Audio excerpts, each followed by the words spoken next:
Welcome to the Deep Dive. We're the show that, well, takes all that complex information out there and boils it down for you. Yeah, aiming for those aha moments without drowning you in data. Exactly. We want you to get the core insights, the fascinating stuff, nice and efficiently. And today we're diving into something pretty cool in robotics. Training robots in simulation. Right. Specifically, how we generate the virtual worlds they train in. We're looking at a specific paper, aren't we? We are. It's titled Steerable Scene Generation with Post-Training and Inference Time Search. Pfaff and Colleagues, 2025. Okay. And what really jumped out at me is the problem it tackles head on.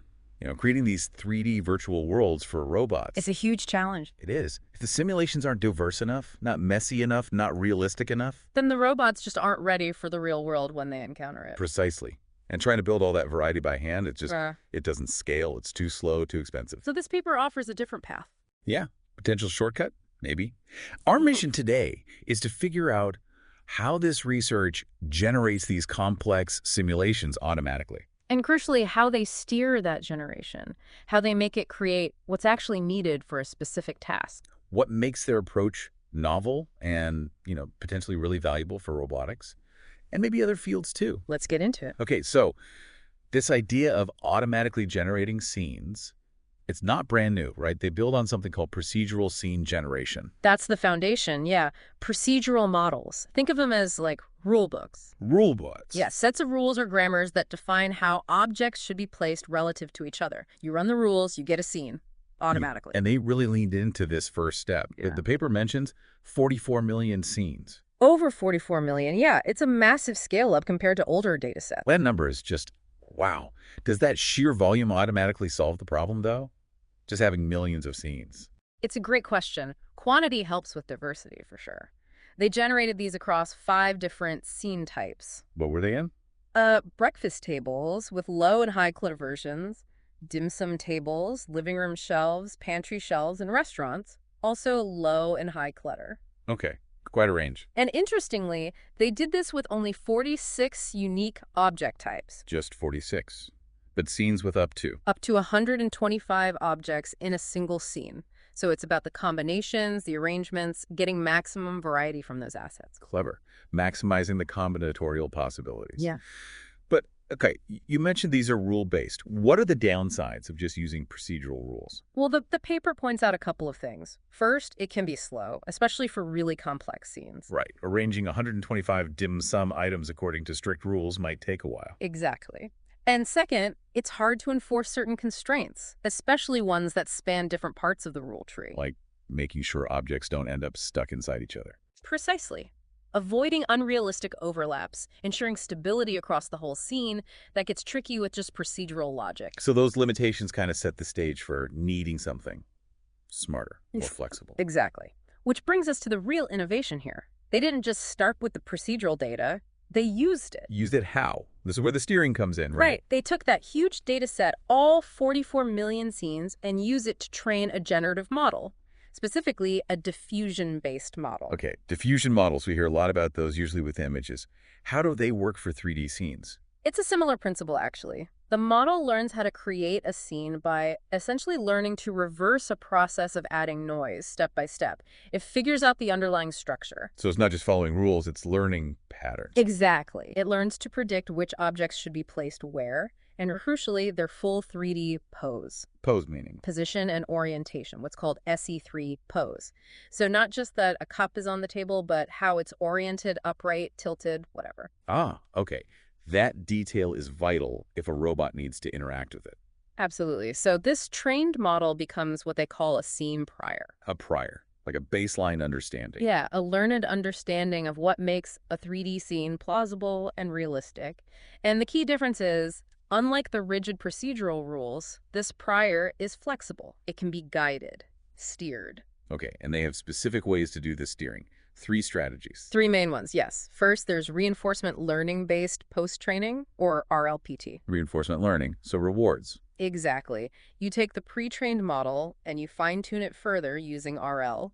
You give it rewards for generating scenes with specific properties you want. Like the clutter example. Yeah. If you want messier scenes. Perfect example. They used object count as a reward signal. The RL process then adjusts the model so it's more likely to generate scenes with lots and lots of objects. And they showed it could generate scenes with more objects than it ever saw in the original training data, right? That's right. Significantly more in their living room shelf example. It shows the model isn't just copying, it's learning to extrapolate based on the reward. It's actually creating novel configurations that might be useful for training. Yeah, pushing beyond the original data. They mention using an algorithm called DDPO specifically for fine-tuning this type of continuous diffusion model. Okay, that's one steering method. What's the second? Conditional generation. This is about generating scenes based on some input condition or prompt. Like telling it what you want. Pretty much. One way is text conditioning. You give it a text description. Like a table with 3 cups and a plate. Exactly. They use a language model, BERT in this case, to understand the text, and then the diffusion model generates a 3D scene that matches. Wow. And they use a technique called classifier-free guidance, CFG, to sort of nudge the generation process to better follow the text prompt. Makes the results more relevant. So you can just describe the setup you need for your robot task. That sounds incredibly powerful. It is. And conditioning isn't just text. They also talk about scene completion and rearrangement. Like filling in gaps. Yeah, using a technique called inpainting. You can give it a partial scene, say a shelf with some objects, and have it fill in the empty spaces plausibly. Or change things around. Or change things. Rearrange the cutlery on that table, for instance, while keeping the table and plates fixed. It gives you really fine-grained control. Okay, RL fine-tuning, conditional generation. What's the third steering method? Inference time search, using Monte Carlo tree search or MCTS. MCTS. That sounds more involved. Does this happen during training? No, that's the key difference. This happens at inference time when you're actually generating a scene. No extra training needed. So you're improving the scene as it's being generated. How? Basically, MCTS explores different ways to modify the scene as it's taking shape. It starts with an initial generated scene, which might have flaws. Like objects colliding? Or floating? Could be. MCTS then tries out small changes, maybe regenerating an unstable object or placing something in an empty spot differently. And it figures out which changes are good. Yes, using a reward function.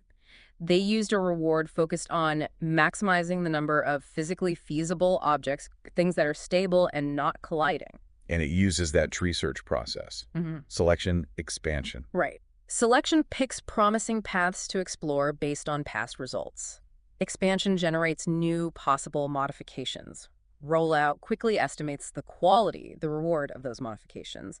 And backpropagation updates the scores back of the tree so it learns which paths are better. It's like the model is thinking ahead, trying out possibilities. In a way, yes. It's iteratively refining the scene based on the reward signal right there during generation. The example they used of the dim sum table was really impressive. It created those vertical stacks of steamers. Yeah, complex arrangements that require careful placement. And again, MCTS helped it discover these configurations, sometimes even exceeding the complexity seen in the original training data, just by optimizing for that physical feasibility reward. It's leveraging that underlying scene prior, but optimizing it on the fly. Precise. Okay, so we have these sophisticated ways to generate scenes, but a robot needs scenes that obey physics, right? Not just look plausible. Absolutely critical. And they have post-processing steps for exactly that. To ensure physical realism. Yes. First, they do something called projection. If objects are slightly interpenetrating after generation, Which they might be. projection adjusts their position slightly to resolve the collision, but importantly, it keeps their orientations fixed. Helps preserve stable stacks, for example. Okay, so nudge things apart. Then what? Then they run a physics simulation. They use Drake, which is a well-known robotics simulator. Ah, so they let gravity take over. Essentially, yes. Any remaining unstable objects are allowed to settle into a stable, static equilibrium, like letting things fall naturally into place. And they simulate after the projection step. Yes, they emphasize that. Simulating first with potentially deep penetrations could cause physics engines to, well, explode. Things flying everywhere. Right, you want to avoid that. So projection first, then simulation. And their tests showed that this combination yields the most physically realistic results. Makes sense. You generate it, clean up collisions, then let physics ensure stability. So how did they evaluate all this? Did it actually work better than other methods? They use a bunch of metrics. For overall quality and realism, they looked at FID freshet inception distance and classifier accuracy, comparing generated images to real ones. Lower FID is better. Right. Closer to real. Right. And classifier accuracy close to 50% means a classifier struggles to tell generated from real, which is good. I don't. They measured Kale divergence for object distributions, prompt following accuracy for the text conditioning. To see if it actually made what the text asked for. Exactly. And importantly, median total penetration, MTP, before post-processing, as a measure of how physically plausible the raw generation was. And how did their models stack up? Pretty well. They showed strong FID scores, low initial penetration compared to baselines like Diffusine or Midiffusion. Text conditioning worked well, high accuracy there. Any other interesting results? The co-training experiments were neat. They trained one model on multiple scene types. Like tables and shelves together. Yeah. And it could then generate scenes that seemed to interpolate using prompts with objects from different domains in the same scene. Shows flexibility. But the ultimate test is, can a robot actually use these scenes? The million-dollar question. They did qualitative validation. They imported scenes into the Drake simulator successfully. Yeah. And they teleoperated a real QK robot arm to interact with objects in these generated scenes. Pick-and-place tasks. Without having to manually fix a scene first. Exactly. No manual corrections needed, suggesting the scenes were simulation-ready and physically plausible enough for interaction. That's pretty convincing. Did they worry about the model just memorizing the training data? They addressed that too. They compared generated scenes to the closest examples in the huge training set and found the model was generating genuinely novel combinations and layouts, not just spitting back what it saw. Okay, that's a strong case. But like all research, there must be limitations, areas they see for improvement. Oh, definitely. They were upfront about several things. Such as? Well, the reliance on procedural data to start with. It's huge, but maybe still doesn't capture all the weirdness of the real world. So maybe incorporating real-world scan data in the future. That's one direction, yeah. They also mentioned the RL fine-tuning was done on a simpler, fully continuous version of their model, and extending that to the full, mixed, discrete, continuous model is future work. Anything else? Potential for over-optimization. Like if you push the object count reward too high, maybe it makes unrealistic scenes. Finding the right balance. Right. And the current work is focused on rigid objects, things like drawers, doors, articulated objects. That's a whole other level of complexity for the future. Makes sense. One step at a time. And they frame the steering strategies, RL, conditioning, MCTS, as sort of proof of concept. There's room to develop more sophisticated rewards, conditioning types, maybe combine them. And ultimately using this for large-scale autonomous robot training. That's the big goal, yeah, scaling it up. Okay, so let me try and recap this for you listening and for myself. The core idea is moving beyond fixed rules for creating robot training worlds. Right.